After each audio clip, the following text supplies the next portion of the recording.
welcome to another podcast with your boy Ivan Paychecks, and I got a special guest today. I got my boy ANAS, straight from Dallas, Texas, in the building. Thank you for coming through. Yes, sir. Ladies and gentlemen, if you don't know who this man is, he is a crypto guru, and his forte is harmonics. This man spots plays just based on sacred geometry. And I find it fascinating because I believe that everything is sacred geometry, and he was able to apply these concepts into the crypto space, and he's been spot on for several years now, teaching hundreds and thousands of people all over the world. And it's a pleasure to introduce him to you guys because I'm gonna learn a lot, and I hope you guys do too, which I'm sure you will. So grab a pen and pad because we're about to learn a few things. ANAS, my man, thank you for coming through. Thank you for having me here, bro. Yeah, man. First of all, you call me a guru. I'm like, man, like gurus. I feel like that whole phrase, guru, is just, it sounds like a scam, you know? Yeah. Yeah. I feel like it sounds like a scam. So what would you consider yourself? I consider myself a student to the game. Oof. And just passing the information down. Love it. So let's just take that back. He's not a guru.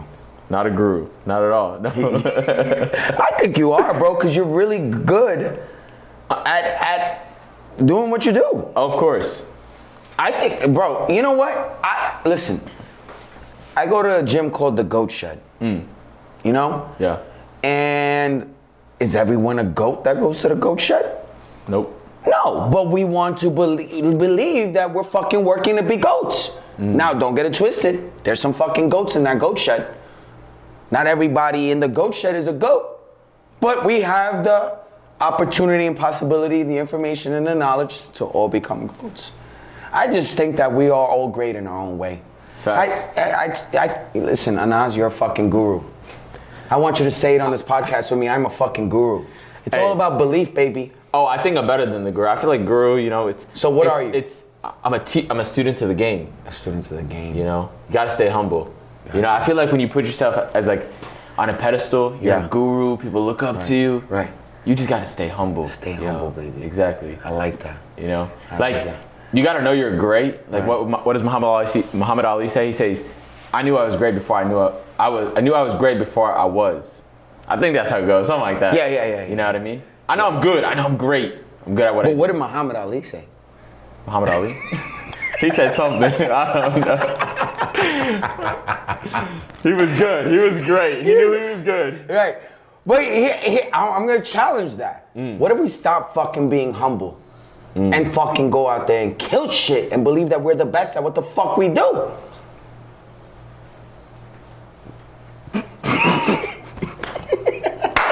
I believe I'm good. I'm good. And I think humility comes from a place of it comes from a place of abundance, you know? And it all comes back down to sacred geometry, you know? You didn't create anything in this world. You didn't. No, there's nothing new under the sun. You're good at what you do, and it doesn't make me better than anybody else. But I'm a student. Wait, hold the fuck on. You are better than everybody I know at that fucking harmonics scanner. I like to try to stay humble, like I said. I could talk shit. I could flex. But, you know, we're going to stay humble today. No, fuck that. Fuck being humble. Take it off the stage. You want the yes, sandwich? Yes, I want the fucking sandwich. Let's talk that shit. Let's go. Wow. Unedited. There's some raw stuff here, bro. Just some raw motherfucking shit right now. Break out of that fucking scarcity, humble shit. Abundance, you're the fucking shit. You are the man. We have the Dcx harmonic fucking scanner that you are killer at that.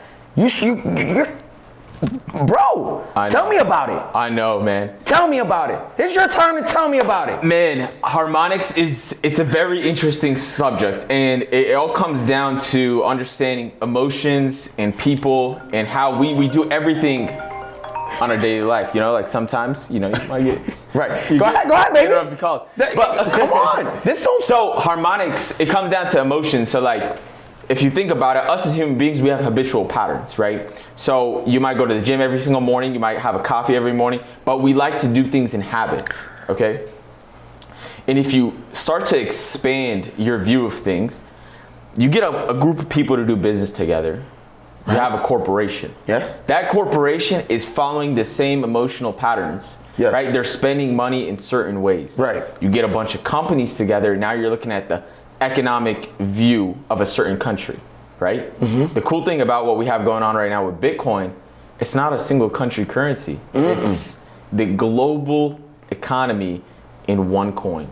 Right? We have the emotional patterns of people from Singapore, the emotional patterns from people in the US, and you start to realize it doesn't matter where you're from, we all follow the same patterns on a micro level or a macro level. So it's just how we're embedded in our DNA, like how people are. We're habitual creatures. We like to do things that are easy. We like to do things that we find comfort in. We like to do things that we find security in. And so that's why we follow patterns, because it's familiar to us. That's why it takes people a lot of time to break out of their comfort zone or where they find security, is because it's familiar to them, right? And it all ties back down into harmonic patterns, right? You start to realize when prices get to certain levels, it's gonna follow the same pattern, you know?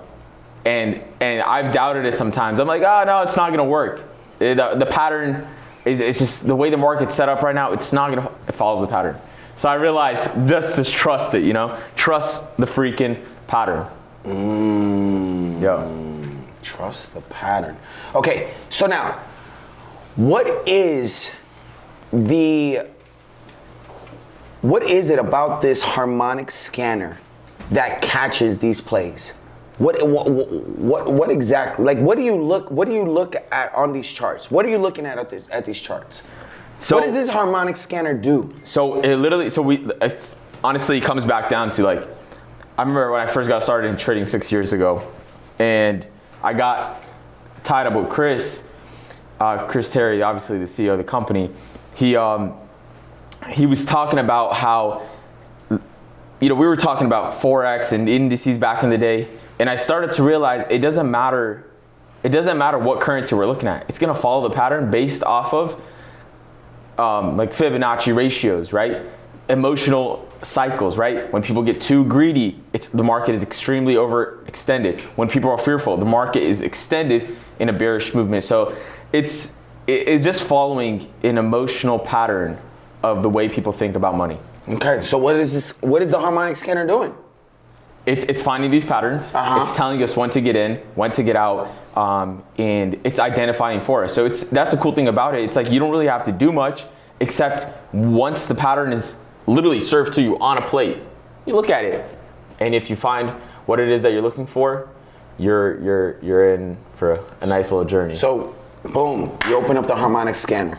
You see that it put a pattern up there. What do you do from there? Obviously, we're going to do technical analysis. It's fairly simple. This is something that Chris also taught me as well. Is when he was trading first back in the day, they used to get delivered every single week. They would get the price of gold, the price of wheat, the price of corn, and they would look at these numbers and they would write on a piece of paper. We didn't have iPhones, didn't have Androids. Cough. We don't have Androids around here. We only use iPhones. But they would write down the exact number. So, like, for example, they wanted to buy gold at $1,000, hypothetically, just for example purposes. $1,000. They would put, I want to buy at $1,000, right? I want to buy at $1,100. So there's also something called a psychological number. You're looking at, once it hits these certain numbers, is the harmonic pattern in a psychological number range? So, for example, this morning we had a pattern pop up. I saw it 24,000. Okay, it's an even number. I like that. There's a pattern popped up. It was saying the market was going to go down, but I was like, okay, let it go to 24,000, and we're going to see a drop from there. And it did exactly that. It was beautiful. I think we caught about 1,000 pips on that pattern this morning. Wow. Yeah. Bro. And how long? Cool. It was from the time we were at the yacht till the time we got out. That's amazing, dude. It was amazing. Dude, we need to create a flyer for that. Yeah, we do. Like now? Yes, we do. It still hasn't gotten to where I want to see it go. Okay. We still have some more room. So this harmonic scanner, what coins does it It does for everything. Doesn't it analyze? It doesn't or does? Does. Oh, it does. Man, it does a lot. It really does. It does Cardano, Okay. which is one of my favorite coins Okay. out there. Bitcoin, Ethereum, Ripple. It does a lot of different coins, several coins, like about 30 coins it looks at. But for me personally, I only really look at Ethereum and Bitcoin. Okay. I think that's like, What's the reason for that? it's like, you know, when I was little, my mom she would take my temperature when I was sick. She put it in my mouth, right? She put it in my ear or under my armpit. Only a couple places. And so I think Bitcoin and Ethereum, that's a funny story. It's a funny story. You don't want to take your temperature every single place, right? But it's I'm glad she chose those two. Yeah, there was no other spots, right? And so, Great analogy. right? You want to get the temperature of the market, and you're really going to get a great temperature looking at Bitcoin and Ethereum. That's going to show you what's happening. Fire. Why do I got to look at Ripple to see the overall temperature of the market? So that's kind of why. So now, when you use the harmonic scanner, are you participating in leverage or exchange? So if I'm looking at the higher time frames, I like to do exchange, but for the 15-minute, 1 hour time frames, those are very quick plays. So I'll do more of leverage trading. Leverage. Okay. But whenever we're trying to find those long-term positions, like you know my public opinion on where I see Bitcoin going. What is it? I mean, I know, but they don't know. So back in, I believe, October of last year, there's a pattern. It popped up at 68,000. I was like, yo, the market's dropping. And you know, we have this rule of thumb, because whenever we're looking at the pattern, there's 4 points. So your X, your A, your B, your C, and your D. It always goes to the B point. And I was looking at the B point, and it was like $9,000. From 68,000, I was like, bro, like, there's no way. There's no way it's going to drop all the way to $9,000. And I sent it to one of my mentors, and he was like, ANAS, focus on the trend. I was like, wait. You taught me how to do this stuff. It's going to go to 9,000. You sure? And you know, it's crazy what's happening now. We see it literally going to those levels. You think it'll go down to 9? I think so. Yeah. Personally, yeah. Okay. And then? I think we're gonna accumulate for a little bit. We're gonna have some time. My public viewpoint on Bitcoin, I see us bottom out in November 27th. Of this year. Yep. So That's interesting. I do a lot of like market timing as well. Yeah. Okay. And then where do you think we'll be after halving? You know, that's very interesting. My target since last year was 87,000. We didn't reach there, so I think the first stop we're gonna have is around 87,000. It's not financial advice, but right. Yeah. Okay. Sick. All right. Well, we got straight into the meat and potatoes. We did. Right? I thought you were gonna ask me like, what's my favorite color? I did, but you started going that route, and I said, okay, let's flow.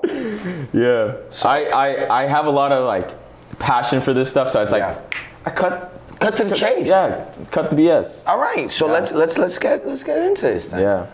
Yeah. What's your strategy right now? We've kind of been talking about. Well, this what's all time. the strategy that you are doing right now in the crypto market?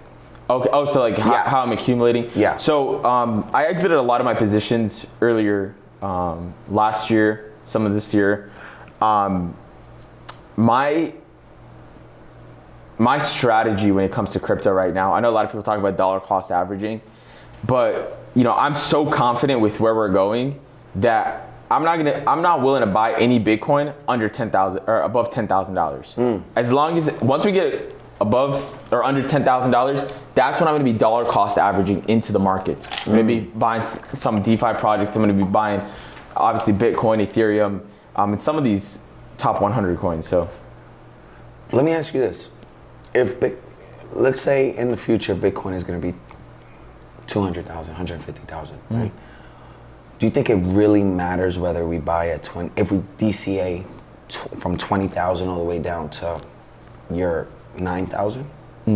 I don't think it matters. I feel like for the average person, because I'm pretty sure there's a lot of people that don't have millions of dollars or lots of crypto. You know, I always tell them, like, you want your dollar to stretch as much as possible, right? Why would you buy Bitcoin at, you know, let's say 20K when you can buy, you know, double the amount at $10,000. So that's kind of how I see it, because a lot of times, you know, people don't have, you know, absorbent amount of money that they can just dump into the market, right? And this is I would say once in a lifetime opportunity what we're coming into here in 2024.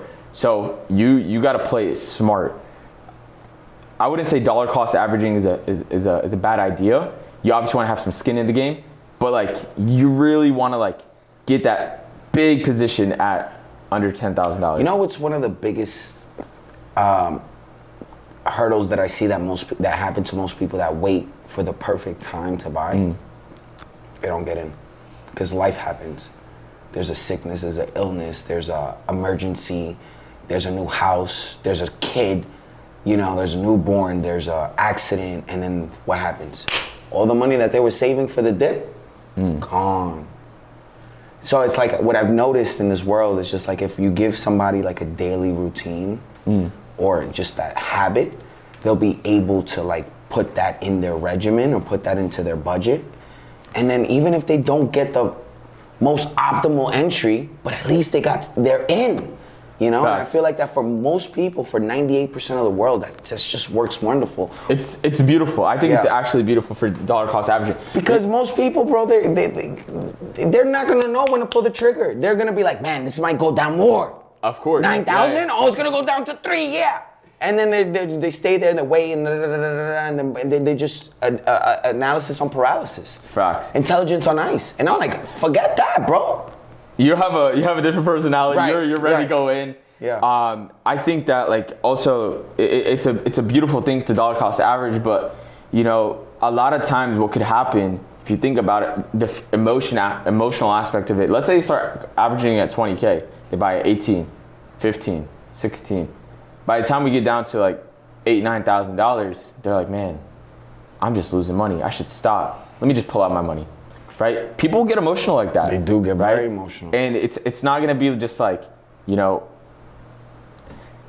it's not gonna be a quick run. I don't think we're just gonna blast off. The market's gonna literally squeeze you to where you're so emotional, so fearful, to where you're like, man, I'm losing hope in this thing. I might be crazy, right? And then you just start pull out. But like if you give people like, okay, a couple month period of time to start dollar cost averaging in, that's why I say November, we should be seeing the bottom, right? Now people aren't so emotional as they're dollar cost averaging into the market. So that's kind of like my viewpoint on it. I do agree on the fact that DCAing on the way down, for most people, like they panic, bro. They do. But DCAing on the way up, it's beautiful. It's beautiful for them. Yeah, I think they got to DCA down and DCA up, bro. I'm a DCA king. I love DCA, bro. DCA down, DCA up. It's gonna work out, baby. You know what's crazy to me? What? I've seen a lot of people, like for me, I learned my biggest lesson in 2017 when I first made a lot of money into cryptocurrency. They just never take profit. Well, that's something I don't do either. Yeah, I don't take profit. But But I have profit goals. They just haven't reached my. Yeah, but you've taken a little bit of money and bought some property and done some stuff. Yeah. You know what I mean? Yeah. So at least you're mitigating your risk out of crypto. You know, like I could have done more. Yeah. But I'm waiting for those. I'm waiting for those lovely marks. You heard what I said about the boat. Oh yeah, that's gonna be insane. I'm excited for that one. You're invited. Hey, thanks, man. All the time. We're gonna have. I'm down to come to Miami. We're gonna have fun on that boat. It has to be bigger than the one we saw, though. The Crypto Life one. Bigger than that? It has to be bigger than that one. Man. Imagine you pull That's up. pretty big. Imagine you pull up to that one and you're just like, oh, you got Bitcoin Poppy. Yeah, you just gotta shit on him, bro. Ivan, you gotta do it big, bro. I know you do it big. Okay, all right. I'll keep that in mind. So what is the okay? So tell me, what is the strategy? Did we go through the strategy that you're doing right now? Yeah. So we obviously talked about harmonics. So the harmonics, psychological numbers, and then obviously the dollar cost averaging in a time zone, not really a price zone. On a time zone. Okay, but what should people be doing to make money so they could throw it into the portfolio? Oh, absolutely. So like obviously like we do leverage trading. Okay. And so, we're absolutely demolishing the markets. Right. I don't want to flex too hard, but I'm saying one of the most accurate trade setups You know, I give some of the most accurate trade setups on the platform, right? It's always like we're in on the wicks. We're in with like you don't have any emotional factors when it comes to these entries because we're catching barely any drawdown, which is beautiful. The cool thing about it as well is we do more longer term trades, right? So the longer term trades is you're like literally set and forget it. You're holding it for a week, 2 weeks, and you're taking profit because we already know where it's going. So that's like the cool thing that we're doing with leverage trading. Love it. What is the biggest advice you could give anyone right now that wants to get started with crypto, that wants to take their crypto experience to the next level? Absolutely. So, you know, I invested a lot of money into education. Before I was an educator for the platform, I was paying every single month to learn about trading.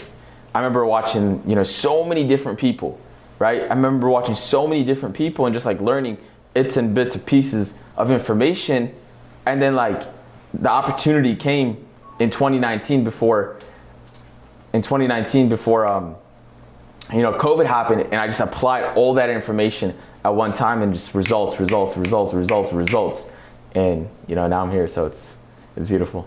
So you're saying the biggest advice is just get the education? Invest in your education. Invest in your education. Invest in your mind, because like, I forgot who I saw this from, but like, you have to understand you are the Bugatti, right? You are the Bugatti. Like, why would you, okay, so like all these new cars are all programmable, right? You can program this car to be this fast, that slow, whatever, you could do whatever, right? Why would you put a Toyota's program inside of a Bugatti? You gotta look at yourself like you are the Bugatti, right?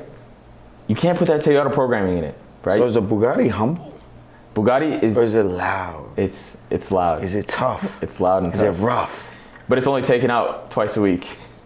But it's a showstopper. It definitely is. So we're Bugattis? We're definitely Bugattis. That's what the B stands for, right? No, this is Bitcoin. This is Bitcoin. Bitcoin? You know, I gotta look into it. I've never like... I kind of seen a Bugatti, but I've never been like too infatuated with it. I'm not into cars, to be honest with you, that much. Yeah, I'm not either, honestly. Yeah, Bugattis. I'll probably go take a look at it. It's nice. Yeah. I've seen them in Dallas, so like... Really? Yeah. Fire? Aren't they like over like... 1.6 million, something like that. About two. Sheesh. Yeah. So what are your last words, bro? For everyone that's watching you, bro? I mean, last words. I mean, I know I didn't share this, but like, you know, I met Ivan back in 2016, I believe, 2016. You know, Ivan's always had this charisma, this loudness, this extreme to him. You know, some people say it's over the top, but I think it's beautiful, honestly, because he's himself. You know, when I got started into cryptocurrency, you know, I was kind of like Kirk said earlier. You know, he was living in his car. I dropped out of school. My parents kicked me out of the house. You have to go to college. I was like, man, you know what? I know there's more out there. And, you know, whenever you trust your intuition and you trust your instinct, you know, I was living in my car for about 53 days, right? And we created this entire revolution. And it completely changed my life forever, right? 7 years later, we're still here. We're still rocking. We're still making moves. You know, trust your intuition whenever there's big decisions to be made in your life, right? You don't know where it's going to take you. And it might be a short, bumpy road before it's smooth, nice little tollway. You're driving down the highway, right? But sometimes you have to go down through that rough little patch in your life before you go to the nice part of town. So that's my biggest piece of advice is trust your intuition in all areas, in all aspects, and you'll make things happen.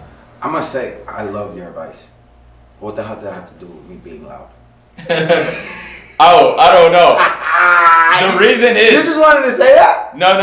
Listen, I met Ivan because I trusted my intuition. I got surrounded with amazing people. Yo, my man. Thank you, bro. I appreciate that. Thank you for being a part of this journey. And I'm going to be honest with you, bro.